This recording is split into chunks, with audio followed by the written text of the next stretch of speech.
Hi there chaps, greetings fellow guitar travellers.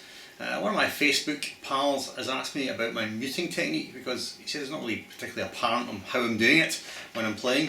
So although I have done a video with this like several years ago, save you digging back through the archives, I'll just do a sort of updated one and see what you think. So first of all I'm just going to demo my picking technique. Here's a rescale exercise 170.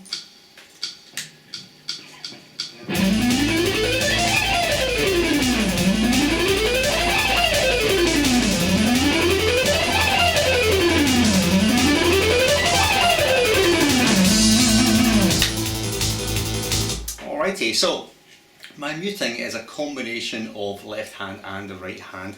So let's look at the left hand first of all.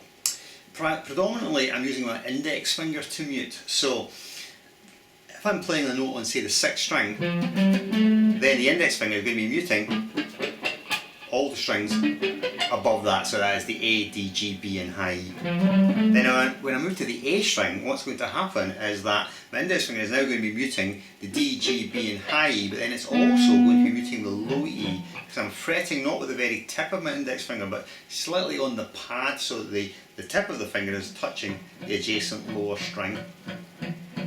And that sort of pattern continues as I ascend through the scale or the passage or whatever I'm playing. So when I go to the D string, I'm now muting, on the D string I'm now muting the G, B and high E, and then also the A string.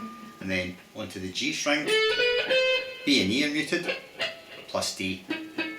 And then onto the B string, where as you might imagine I'm muting the high E string, then plus the G string underneath. And when I'm on the high E string,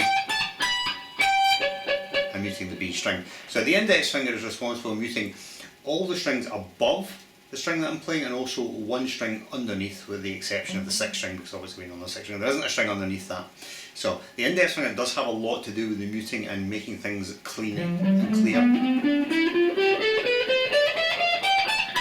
Let's look at the right hand now. So what I'm doing with the right hand is basically I'm progressively applying the mute as I ascend. So for instance on the 6th string I'm not using any muting, no right hand muting. But as soon as I go to the A string, although the index finger is still muting the low E string with the tip of the index finger on the left hand, I'm starting to use right hand muting now. So what's happening is that the heel of the hand,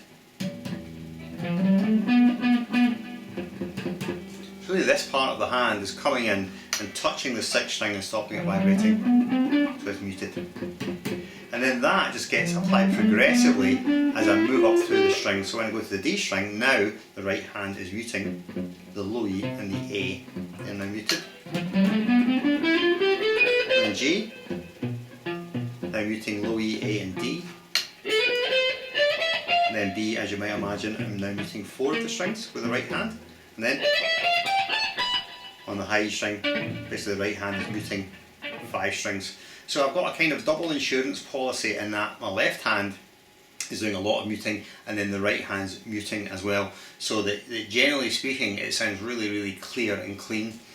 One thing I don't do, which some guys do, is I notice that when they play on the bass notes they've got their sort of a palm mute thing jammed on automatically, and I understand why they're using the palm mute is because it helps to clean things up. But for me, a palm mute is an articulation choice which you should have the option to do or not. So it shouldn't be like just jammed on by default like a car stuck in 3rd gear.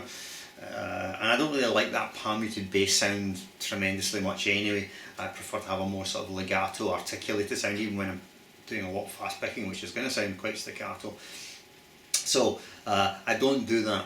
I apply the mute to the strings after they've been played, not as they're being played, unless I'm making a conscious articulation choice to do palm muting on that passage, but it's not something I do particularly often. Right, okay, so is there anything else to say about this? Not really. How did I develop this? I really didn't practice this technique consciously.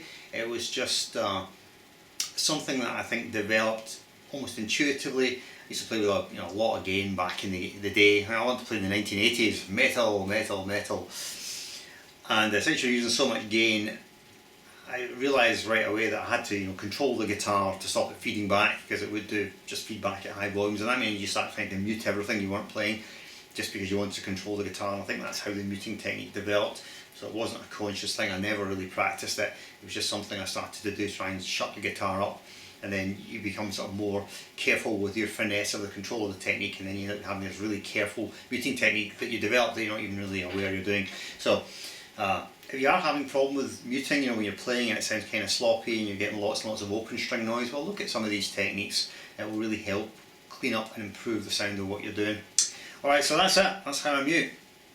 I'm just going to do last wee playing demo, why not, 170 once again, just so you can sort of maybe see the right hand in motion. You will notice that as I'm ascending through the scale, the right hand does move down like this, and then as I'm descending it sort of does this. That's me basically progressively applying and then releasing the mute as I'm moving. Alrighty, let's see what we can do here.